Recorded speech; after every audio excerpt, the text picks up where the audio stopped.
Hey y'all, so back here again with Arbor Image. They are coming to do our second quarter treatment for 2024.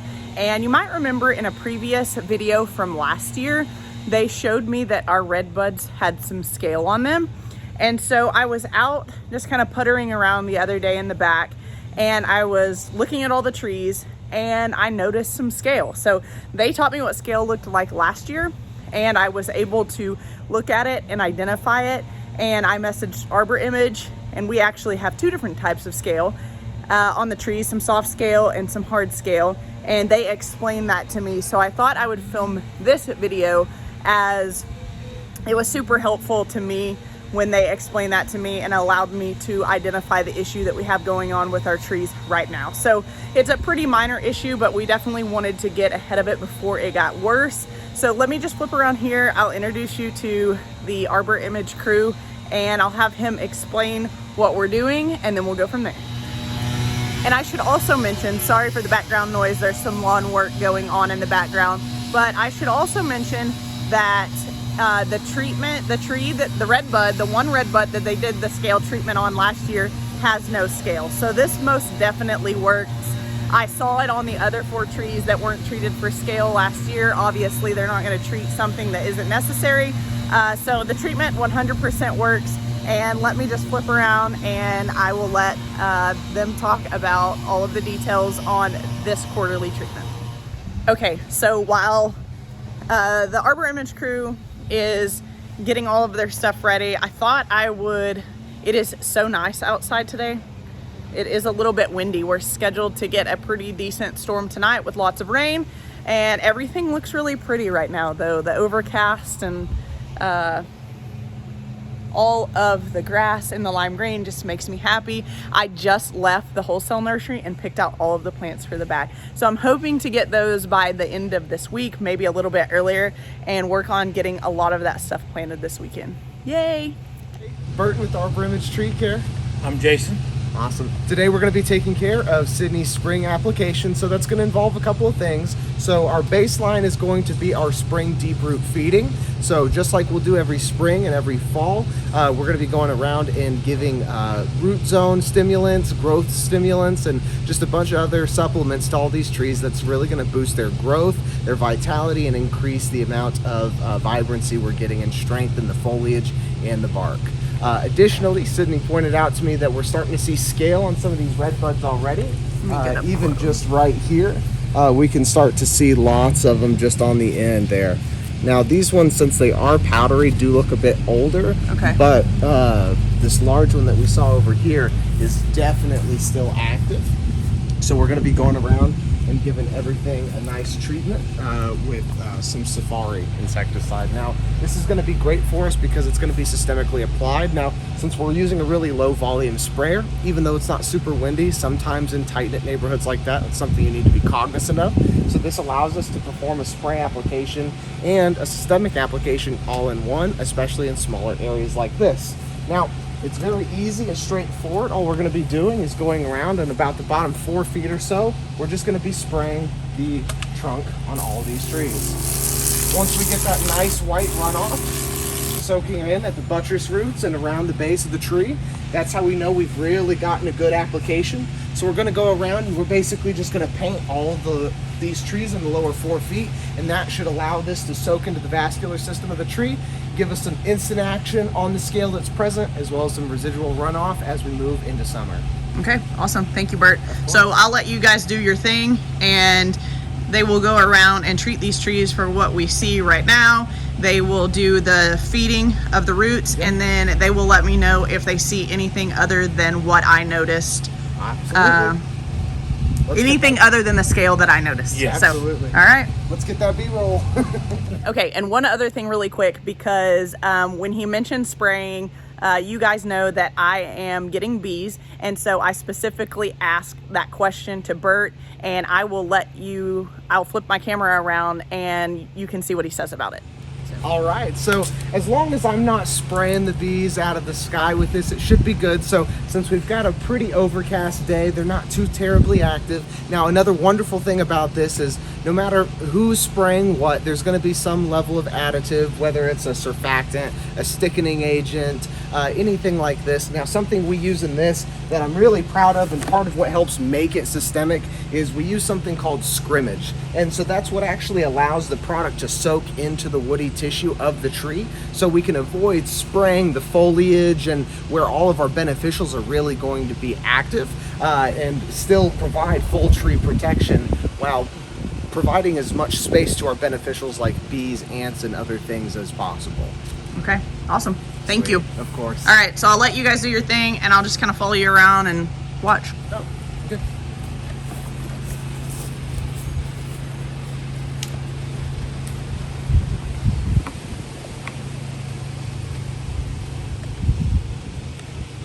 So Bert's going to be doing that treatment while Jason is back there doing the deep root feeding.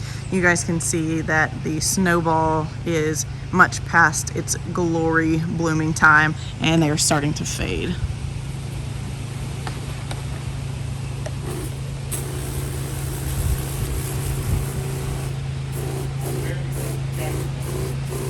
You're good.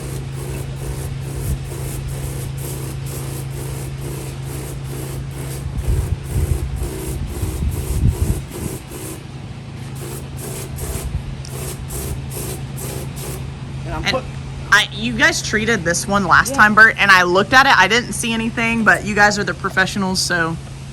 Yeah, so since this is going to be really nothing harmful to the tree itself, we'll go ahead and provide a preventative, because even though it may not be targeted right now, once we treat everything else, everything that is looking to damage the trees is going to recognize this as the weakest link in the chain. Okay. So we're going to go ahead and just do a broadcast coverage on that as well. And how long did you say this lasts? Like, how long will this provide treatment for this tree for? Yeah, we can see, depending on the mix rate and how often we're out here for reapplications, and of course weather dependent as well. You know, last year we saw several different waves of them. We can see up to 6 months of protection on this. So you should be well covered into our next application when we see you again in the summer. And you said that you're seeing a lot of hard and soft scale really early on this season, right? Absolutely. We had an incredibly mild winter, so we're starting to see mushroom conchs already active where they were dormant in fescue lawns like this.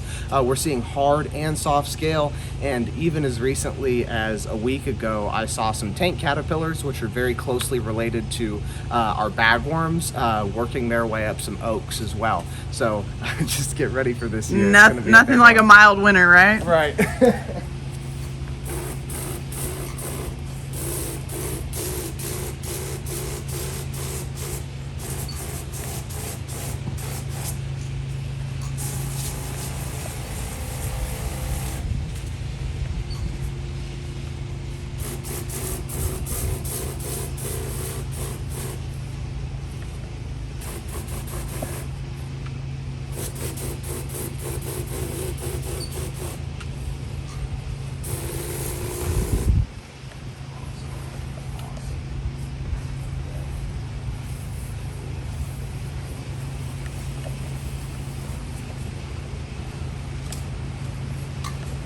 Jason, I will tell you that that is the tree that you guys did the IV on last year, because we had a plumbing issue that's right about where that new plumbing that you see right there. We had to cut a big root on that tree, so. Well, think we're doing good. Yeah, so far so good. I'm definitely happy about that.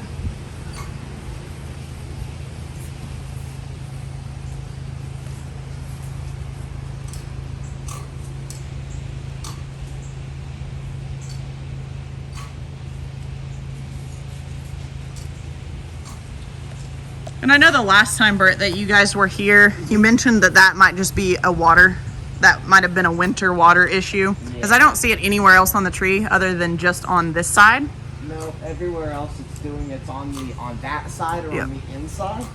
So I think it looks really, really good.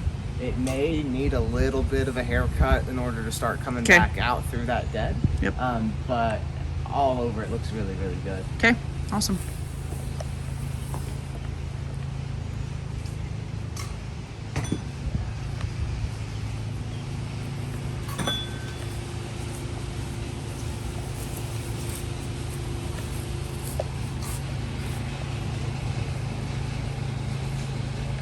They're also going to do a little bit of trimming for us. We had a piece of the crown up there, so from many years ago, where it got damaged from the ice storm.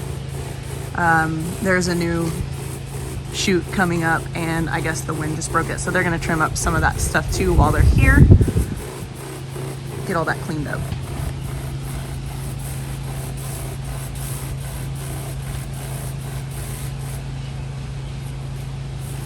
This is also a tree that we did a tree IV on last year. For those of you that have followed along for a period of time,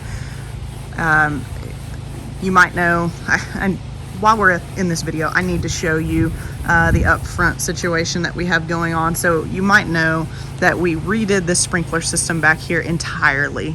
And so because of that, we needed to rearrange it because of the way that the turf was shaped back here. Initially, we knew that there was no way the sprinkler system was going to work for the new redesign back here. And so we had to get into some of these roots, very small, but last time Arbor Image was out to do a tree IV on this guy, which got a fairly large root cut from that plumbing issue, they went ahead and did a tree IV on this big red bud just to be safe as well. And so while I'm glad for the new sprinkler system, they did get into a few roots, so they recommended that we do a tree IV on that, and so we did. But I will show you the situation up front that we've been dealing with. It's always something, I feel like.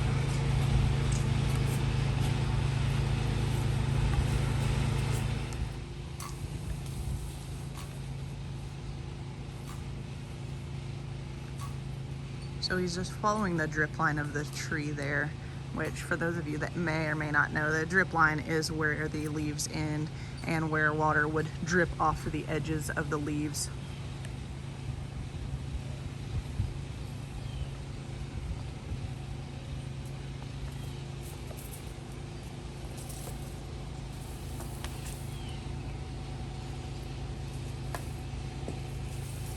And as much as I really love this maple that he is fertilizing right there, that thing took a big beating in the ice storm, but honestly, it's a little misshapen, but otherwise pretty healthy.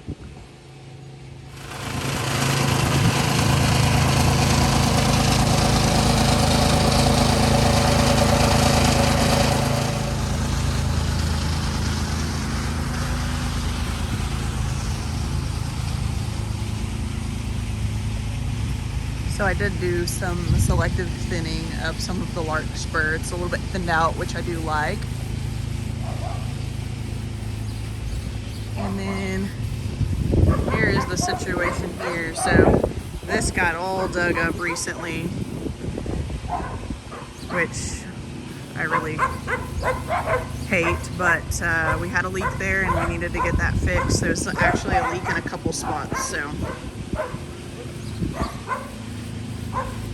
Tommy and I are going to get all the plants replanted in this area tonight and get it remulched. We're supposed to get, like I mentioned earlier, a pretty good storm, so we'll get some rain.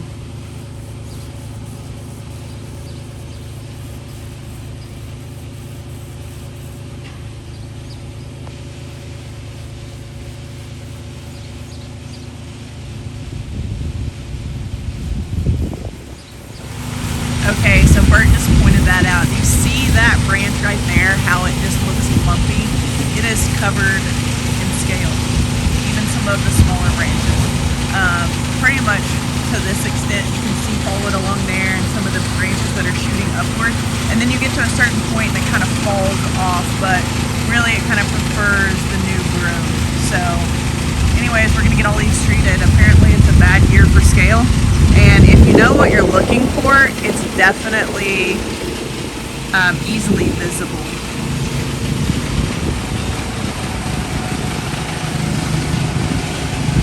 All right, so they've done the treatment and Jason is up there fertilizing the rest of the trees in the front yard. The maple didn't have any scale on it. So I asked Bert, you know, are maples more resistant to scale? He said yes, and they're not really on the top of the menu as far as scale goes.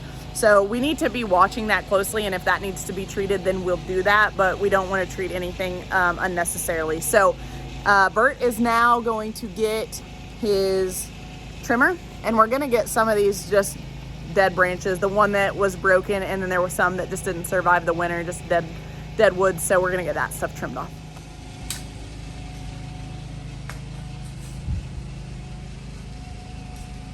It's a bunch of stuff I need to get planted into the ground.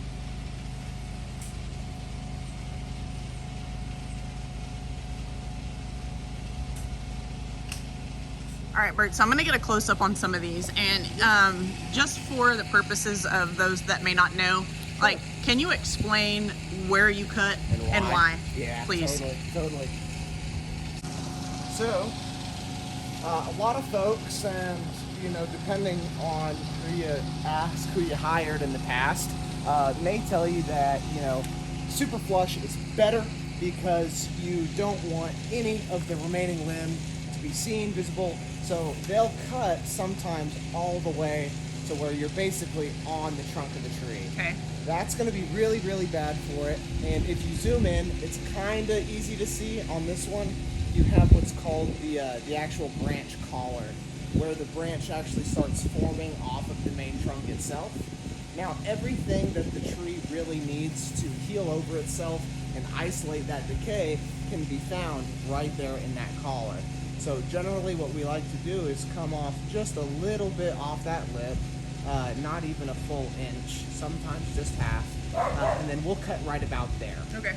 That's going to give the tree everything that it needs to actually heal over that wound, and that's how you wind up with a really nice kind of sealed off, rounded edge, a bit more like this, as opposed to a giant gash that's in line with the whole trunk of the tree. Because you can tell that collar was left on whatever branch was here presently, and so it's healed up nicely, and we didn't get any pests invading after that cut was made. Okay. I'm gonna try to get a good shot of this. The lighting is a little tough, but I'll try to get a good shot of you.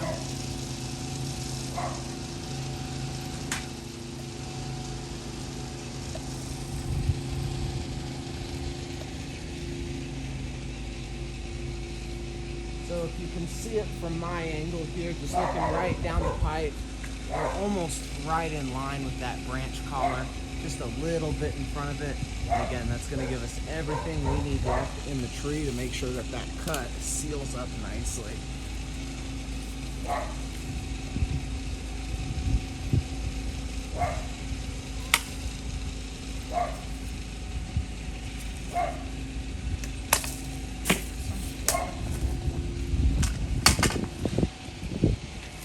Sir Bert is going to do that exact same thing on the rest of these branches that are just deadwood, and then he'll cut the crown piece out as well on a big red oak over here that is broken.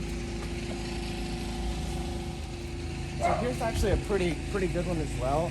I'm gonna come right above that crotch, because if we go too flush or if we try to make it in line with that angle, that's going to create a giant wound on this branch, and we could lose the whole thing. Okay. So again, just coming just out of that crotch, right where that collar is going to be, we'll loop right around there, and that's going to give us a great spot for the branch to heal over.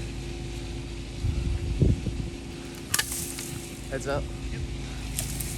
And I keep calling this deadwood. This is just deadwood, right? Like, it's not. Yeah, so you'll get, and this is where you've got to bite the bullet. You've got to cut a little bit of green out. Yep, sure. Because in this whole branch here, we can see right at the split, Yep. there's nothing alive down here. At all. Yep. So we could have definitely taken this and left this, but then we would have wanted to take some of this as well, and then we wind up with 2, 3, 4 cuts all on the same branch. Yep. But if you just go ahead, go right to that next lateral, we have a beautifully healthy branch here that's going to be able to facilitate and support a lot more new growth to fill in this open area here, as opposed to just trying to make something work that could put the tree at a lot more risk. Okay. It's that classic, like, you take more than you really have to. It's like Exactly. Topping seedlings. Yep. You get a better result if you just do it and bite the bullet. Exactly. So.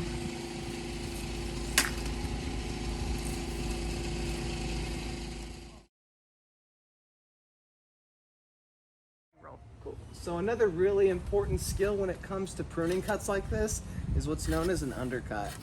Now, establishing this cut is very, very important because we want to get through that barky layer.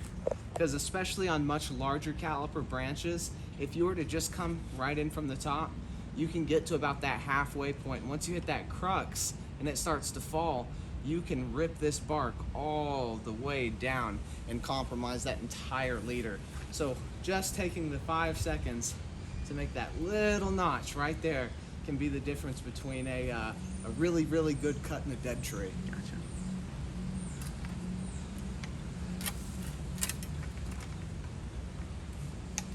The lighting over here is a little bit better, so hopefully once he gets this cut, I will swing around and show you this cut, and Bert can probably mention one more time about the cut location.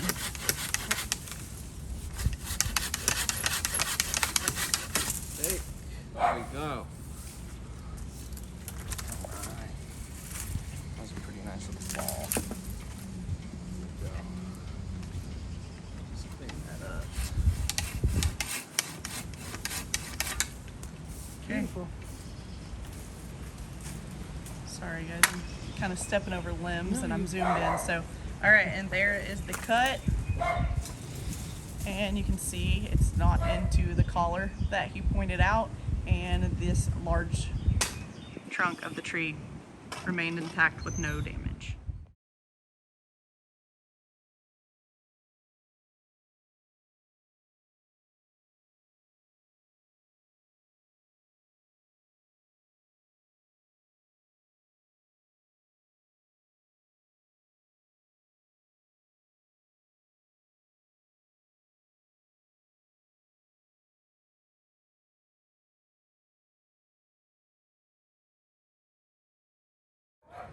So you can see right there, there's a good dead chunk, so he's gonna take that out.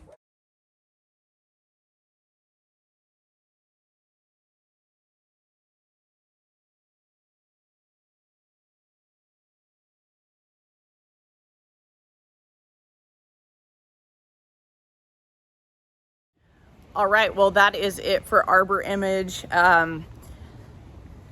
They have Jason, who you met earlier in this video. He's gonna run around and do some notes. They always give you a summary of everything they saw and treated. They email it to you, etc. They'll note any pests or diseases and exactly what their treatments were. So, you know, Arbor Image helps us out with a few things, but we pay for all of our maintenance and our services typically. So this is not necessarily a sponsored post. I mean, like I said, they help us out occasionally, but really I just think they're a good small business. They do a fantastic job and they're super honest. So I appreciate you guys so much for watching. We'll catch you in the next video. Bye.